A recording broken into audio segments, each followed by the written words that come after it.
Hello guys, welcome to fin and flow aquarium Tamil. இன்றைக்கி என்ன பார்க்க போகிறோன்னா, ஆக்சுவலாக நான் லாஸ்ட் வீடியோவில் வந்து என்னோடய அரோனாஸ் எல்லாத்தையும் நான் எக்ஸ்பிளைன் பண்ணியிருப்பேன், என்கிட்ட என்னென்ன ஃபிஷ் இருக்குன்ட்டு. இந்த வீடியோவில் வந்து என்னோடய தேர்ட் அரோனா இப்போ நான் உங்களுக்கு ஜூம் பண்ணுறேன். இந்த தேர்ட் அரோனா, குட்டி அரோனாவை வந்து எப்படி நான் வந்து மிச்சம் இருக்க 2 அரோனா கூட செட் பண்ணேன் அப்படின்றது தான் வந்து எக்ஸ்பிளைன் பண்ண போகிறேன். இது நீங்கள் பார்க்கும்போது உங்களுக்கே கொஞ்சம் ஆச்சரியமாக தான் இருக்கும், பெரிய அரோனா கூட எப்படி குட்டி அரோனா இருக்குதுன்ட்டு. ஆனால் இது ரொம்பவுமே ஒரு கஷ்டமான ப்ராசஸ்ஸு. ஆக்சுவலி வந்து சில டேங்க்கில் வந்து பாசிபிளே இருக்காது. என்ன மேட்டர்னால், ஃபஸ்ட்டு வந்து நான் அந்த ஃபஸ்ட்டு 2 பெரிய அரோனா வச்சுருக்கேன்ல, அதை வந்து நல்லா கம்யூனிட்டிக்கு செட் பண்ணிட்டேன். ஃபுல்லாக அது வந்து மற்ற ஃபிஷ்ஷு கூடலாம் வந்து செட் ஆகிடுச்சு. அதனால் வந்து இந்த தேர்ட் அரோனா மேலே வச்சுருந்தேன், தனியாக ஒரு சின்ன டேங்க்கில்.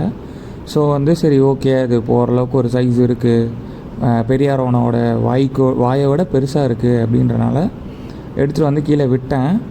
எனக்கு வந்து ஃபஸ்ட்டு வந்து லைட்டாக நெகட்டிவ் ரெஸ்பான்ஸ் தான் இருந்தது, கொஞ்சம் நிபிள்ளிங்லாம் இருந்தது, கடிக்கிற மாதிரி இருந்தது. ஆனால் வந்து அடுத்து வந்து அது என்னன்னு தெரியல, அது ஓகே பண்ணிக்கிச்சா என்னன்னு தெரியல. ஆனால் அப்பப்போ வந்து அந்த டாமினன்ஸ் காட்டுது. அது நீங்கள் குட்டி அரோனா மேலே பார்த்தாலே தெரியும், அதோடய ஸ்கேல்ஸ்லாம் கொஞ்சம் பிஞ்சு இருக்கும். அதை நம்ம ஒன்றும் பண்ண முடியாது, அது வளர்ந்துடும். ஸோ ப்ராப்ளம் இல்லை, குட்டி அரோனா இப்போதைக்கு பயத்தில் இல்லை. ஸோ வந்து அதுவே ஒரு நல்ல பாசிட்டிவ் சைன் தான். நான் விட்டு ஆக்சுவலாக பார்த்தீங்கன்னா ஒரு 3 days ஆகுது, குட்டி அரோனா வந்து பெருசு கூட விட்டு. இப்போ வரைக்கும் எந்த பிரச்சனையும் இல்லை. என்ன ஒன்றுனா, என்னோடய காப்பர் ஆஸ்கர் மட்டும் கொஞ்சம் அக்ரெசிவாக இருக்குது. எல்லா அரோனா மேலேயும் அக்ரெசிவாக இருக்குது ஃபீடுக்காக. ஒன்ஸ் நான் ஃபீடு போட்டேன்னா ஸ்ட்ரெயிட்டாக எல்லா அரோனாவையும் சேஸ் பண்ணுது. மேபி அதுதான் வந்து எனக்கு ஒரு ரிஸ்க் ஃபேக்டராக இருக்குது. மற்றபடி வந்து நீங்கள் நினைப்பீங்க அரோனாவோட வாய் சைஸோட எல்லாம் பெருசாக இருந்ததுன்னா உங்களுக்கு வந்து ப்ராப்ளம் இல்லை அப்படின்ட்டு. பட் ஆனால் அரோனா வந்து டெரிட்டோரியல் ஃபிஷ், உங்கள் எல்லாருக்கும் தெரியுமான்னு தெரியல. அதோட இடத்துல மற்றது யாரையும் விடாது. அது எனக்கு என்னன்னு தெரியல, மேபி லக்கின்னு நினைக்கிறேன். அது இந்த குட்டியை வந்து அக்செப்ட் பண்ணிக்கிச்சு. சப்போஸ் அதோட டாமினன்ஸை காட்டுச்சுன்னா அது வந்து பசிக்கு கொள்ளனாலும் ஸ்போர்ட்டிவாக கொண்டுடும். அடித்து டாமினன்ஸை காமிச்சு நல்லா அது பீட் பண்ணி விட்றோம். ஸோ இப்போ வரைக்கும் எனக்கு அது நடக்கலை. ஸோ அது ப்ராப்ளம் இல்லை இப்போதைக்கு. இன்னொரு மெயின் திங் என்னென்னா, 3 times a day நல்லா ஃபீட் பண்ணிடுங்க பெருசுக்கு. அப்போ தான் வந்து அதுக்கு வயிறு ஃபுல்லாக இருக்கும். ஸோ வந்து அதோட அக்ரெசிவ்னஸ் வந்து தெரியாது மோஸ்ட்டாக. ரொம்ப நாள் இல்லை, 6 months கழித்து ஆக்சுவலாக 3 அரோனாவையும் சேம் டேங்க்கில் வச்சு பார்க்குறேன். அதுவே கொஞ்சம் நல்லா ஹாப்பியாக இருக்குது. இப்போ ஒன்றும் இல்லை, ஃபீட் பண்ணிட்டேன். ஃபீட் பண்ணோடனே நான் கொஞ்சம் கிட்ட வந்து உட்காந்தனால அதுங்க ஸ்ட்ரெஸ்ஸில் கொஞ்சம் மிடில் ஸ்விம் பண்ணிகிட்ருக்கு. இல்லைனா அது மேலே தான் ஸ்விம் பண்ணும், எப்பயுமே டாப்பில் தான் ஸ்விம் பண்ணும். லைட்டாக நான் வந்து ரொம்ப கிட்ட வந்து வீடியோ எடுக்கிறேன், கேமரா ஷைன்னு நினைக்கிறேன். அதனால் வந்து எல்லாம் கொஞ்சம் கீழே வந்துருச்சுங்க பயந்து. அண்ட் தென் வந்து மெயினாக வந்து feeding 3 times a day feed பண்ணிட்டீங்கன்னா மேக்ஸிமம் அக்ரெஷன் அவாய்ட் ஆகிடும்.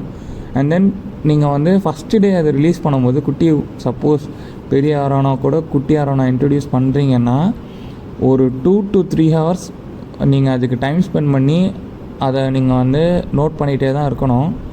அது எதாவது பண்ணுதா, என்ன பண்ணுது அப்படின்னு பார்க்குறது. கண்டிப்பாக ஒரு 2-3 தடவை சின்ன கடிக்கிறது ஒரு ஃபைட் இருக்கும். அதுக்காக உடனே எடுத்துடாதீங்க, அரோனாவை விட்டு பாருங்கள் எந்த அளவுக்கு குட்டி தாக்கு பிடிக்குது அப்படின்ட்டு. ஒன்றும் பெரிய டேமேஜெலாம் இல்லை ஆக்சுவலாக. அது இந்த 2 அரோனாவும் அக்செப்ட் பண்ணிக்கிச்சு, அதுவே பெரிய விஷயந்தான் எனக்கு. மற்ற ஆஸ்கர் ஃபிஷ்ஷு எல்லாம் வந்து க்ரோ ஆகிருக்கா, லாஸ்ட் வீடியோ பார்த்துருந்தீங்கன்னா உங்களுக்கு தெரியும். நீங்கள் தான் சொல்லுங்கள் கமெண்ட்ஸில், க்ரோ ஆகிருக்கு ப்ரோ அப்படின்ட்டு எதாவது சொன்னீங்கன்னா நான் மேபி தெரிஞ்சுப்பேன். மேபி என்னோடய டேங்க் பற்றி எதாவது ஓகேனா சொல்லுங்கள். அண்ட் தென் இப்போ வந்து நான் லாஸ்ட் வீடியோவில் சொல்லியிருந்தேன், ரெட்டெயில் கேட் ஃபிஷ்ஷும் பீகாக் பேஸும் வாங்கியிருந்தேன்ட்டு. பீகாக் பேஸ் மேலே அந்த டேங்க்கில் இருக்குது, சின்ன டேங்க்கில். ரெட்டெயில் வந்து செம்ம சைஸ் போட்டுருச்சு, நான் வாங்கிட்டு வந்த சைஸ் சின்னது. ரெட்டெயில் வந்து ஆக்சுவலாக பார்த்தீங்கன்னா அதை ஃபோக்கஸே பண்ண முடியாது. அதோட வால் மட்டும்தான். ஏன்னா நான் அது ஹைட் ஸ்பாட் கொடுத்துருந்தேன் பிவிசி பைப் கட் பண்ணி, பிகாஸ் அது ரொம்ப ஷையான fish. And then main thing பார்த்திங்கன்னா அதுக்கு ஃபீடிங் வந்து நான் இந்த பைப் மூலயமா தான் ஃபீட் பண்ணிகிட்ருக்கேன். அது வெறும் சிக்கன் ஹார்ட்டு அதெல்லாம் தான் எடுக்குது. அது எடுக்கிறதுக்குள்ளே இதுங்கெல்லாம் எடுத்துடுறனால இந்த பைப்பு ஒன்று வச்சுருக்கேன் தண்ணிக்குள்ளே. இந்த பைப்புக்குள்ளே போட்டேன்னா பைப்பை கீழே ஸ்லைஸ் மாதிரி கட் பண்ணியிருக்கேன் கிராஸ் பேட்டர்னில். ஸோ அந்த சிக்கன் ஹார்ட் உள்ளே போட்டேன்னா அது ஸ்ட்ரைட்டாக ரெட்டைல் வாய்க்கிட்டே போயிடும். ஸோ அது ஈஸியாக சாப்பிட்ரும். அதனால் வந்து மற்றதுங்க எதுவும் டிஸ்டர்ப் பண்ணாது.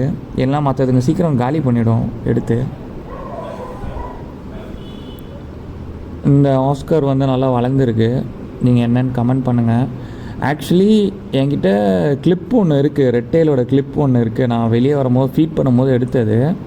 அந்த கிளிப் வேணுன்னா நான் அட்டாச் பண்ணுறேன், பாருங்கள். பார்த்துட்டு எப்படி இருக்குதுன்னு சொல்லுங்கள். நான் எண்ட் ஆஃப் த வீடியோவில் அந்த கிளிப்பை ஆட் பண்ணுறேன். ஓவரால் டேங்க்கு ஏதாவது சஜஷன்ஸ் இருந்தால் சொல்லுங்கள். இல்லை இந்த மாதிரி ஃபிஷ் வாங்கி வளங்க ப்ரோ அப்படின்னு எதாவது இருந்தாலும் சொல்லுங்கள். டெஃபினட்டாக வாங்கி வளர்க்குறேன், ட்ரை பண்ணுறேன். இப்போதைக்கு வந்து என்கிட்ட வந்து arowanas, oscars, redtail and peacock bass இருக்குது.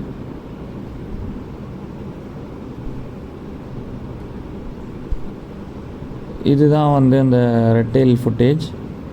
பார்த்திங்கன்னா தெரியும், லைக் செம்ம சைஸு. முன்னாடி இந்த சின்னதாக தான் வாங்கிட்டு வந்தேன், நல்ல சைஸ் போட்டுருச்சு. ஓகே கைஸ், தேங்க்யூ, பாய்.